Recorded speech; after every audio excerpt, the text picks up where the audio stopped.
But ఆ emotional depth అనేది అంతగా అనిపించదు. అంటే అక్కడక్కడ ఉంటుంది కానీ ఓవరాల్‌గా చూస్తే ఎమోషనల్ డెప్త్‌ని క్యారీ చేయలేకపోయారని అయితే చెప్పొచ్చు. అంటే మీరు ఒకవేళ 'కోటా ఫ్యాక్టరీ' గనుక చూసుంటే దాన్ని దీన్ని కంపేర్ చేస్తే దాని అంతగా ఇందులో ఎమోషనల్ డెప్త్ అయితే లేదని చెప్పొచ్చు. స్టోరీ పరంగా ఓవరాల్‌గా ప్రిడిక్టివ్ స్టోరీ లైనే ఉంటది. అంటే ఇందులో ఏదేదో కొత్తగా ఎక్స్‌పెక్ట్ చేయడానికి లేదు. ఒక శ్రీ చైతన్య నారాయణ లాంటి కాలేజ్ విత్ ఇంటర్మీడియేట్ స్టూడెంట్ లైఫ్‌ని ఎలా ఉంటుంది అంటే మీరు కూడా ప్రిడిక్ట్ చేయొచ్చు. అలానే ఉంటది. బట్ అక్కడ చదివిన వాళ్ళు, దాని నుంచి బయటికి వచ్చిన వాళ్ళు, వాటితో ఆల్రెడీ ఫెమిలియారిటీ ఉన్నవాళ్ళు చాలా బాగా కనెక్ట్ అవుతారని మాత్రం చెప్పొచ్చు. సో ఓవరాల్‌గా అయితే ఇందులో ఇంటర్మీడియేట్ లవ్‌ని చూపిస్తారు. ఇంటర్మీడియేట్ స్టూడెంట్స్ అంటే మిడిల్ క్లాస్ నుంచి వచ్చింటారు కదా! వాళ్ళ బ్యాక్‌గ్రౌండ్‌ని వాళ్ళు అంతంత ఫీజులు కట్టి ఇలాంటి ఇన్‌స్టిట్యూట్‌లో చదువుతూ వాళ్ళు పడే బాధలను కూడా చూపిస్తారు.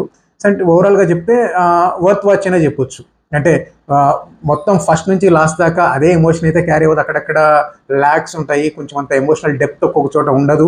సూపర్ఫిషియల్‌గా ఉంటది. కానీ ఓవరాల్‌గా ఒకసారి అయితే చూడగలిగే సిరీసే ఇది. సో నేనైతే నా రేటింగ్ 3/5 ఇవ్వగలుగుతాను దీనికి. Thank you.